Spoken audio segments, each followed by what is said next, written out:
எந்த ஒரு விஷயமும் ஜாதகத்திலையும் சரி கோச்சார நிலையும் சரி சரியில்லாத அமைப்புகள் இருக்கு அப்படின்னா அரசியல்வாதிகளை பொறுத்த வரைக்கும் அதுக்கு உண்டான பூஜை பரிகாரங்கள் யாகங்கள் வேள்விகள் பிரார்த்தனைகள் இது எல்லாமே பண்ணாதான் அதுல இருந்து தப்பிக்க முடியும். தலைக்கு வர்றது தலைப்பாயோட போறதுக்கு வாய்ப்புகள் இருக்கு. இல்ல அப்படின்னா அதுக்கு உண்டான தண்டனை உறுதியாக கிடைக்கும். அதனால ரொம்ப ரொம்ப கவனமாக இருங்க. ஒவ்வொரு விஷயத்தையும் ஹேண்டில் பண்ணும்போது கவனமாக இருங்க.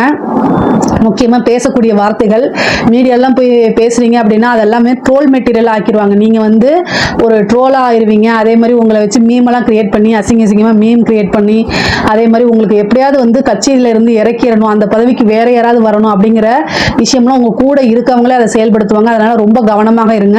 மிதுன ராசியில் இருக்கிற அரசியல்வாதிகள் அலட்சியமாக இருந்தீங்க அப்படின்னா 5 செகண்ட்ல உங்களோட பதவிகள் போயிடும். அதனால ரொம்ப ரொம்ப கவனமாக இருக்கணும்.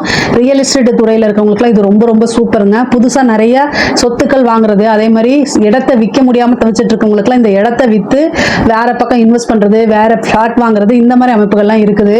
பொதுவாக மிதுன ராசிக்கு வந்து பாத்தீங்கன்னா நீங்க கூடுதலான முயற்சிகள் போட்டாலே ரொம்ப ரொம்ப அற்புதமா இருக்கு. கணவன் மனைவியுடைய இந்த பிரச்சனைகள்லாம் நீங்கி நல்ல சுமூகமான உறவுகள் ஏற்படும். ஏற்கனவே இருந்த பிரிந்தவர்கள்லாம் ஒன்று சேர்றதுக்கு உண்டான அமைப்புகள் இருக்கு. அதே மாதிரி பெண்களை பொறுத்த வரைக்கும் ஆடை ஆபரண சேர்க்கை இருக்கு. புதிய முயற்சிகளை பண்ணி புது புது விஷயங்களை செஞ்சு சக்சஸ் பண்றது, நிறைய காசு பணம் சம்பாதிக்கிறது, உங்களுக்குன்னு ஒரு செல்ஃபா மோட்டிவேட் பண்ணி மிகப்பெரிய லெவல்ல ஒரு இடத்தை பிடிக்கிறது, பெரிய சாதனையாளர்கள், இந்த மாதிரி அமைப்புகள்லாம் இருக்குது. மிதுன ராசிக்கு பொதுவாகவே இந்த 2026ஆம் ஆண்டு வந்து ரொம்ப ரொம்ப அற்புதமான பலன்கள், காசு பண சேர்க்கையும் இருக்கு, உங்களுடைய கெரியரை க்ரோத் பண்ணக்கூடிய அமைப்புகளும் இருக்கு. இதுல ஏதாவது சந்தேகங்கள் இருக்கு அப்படின்னா கமெண்ட்ஸ்ல கேளுங்க, கட்டாயம் நான் ஆன்சர் பண்றேன். நம்மளுடைய சேனல் லைக் பண்ணுங்க, ஷேர் பண்ணுங்க, சப்ஸ்கிரைப் பண்ணுங்க.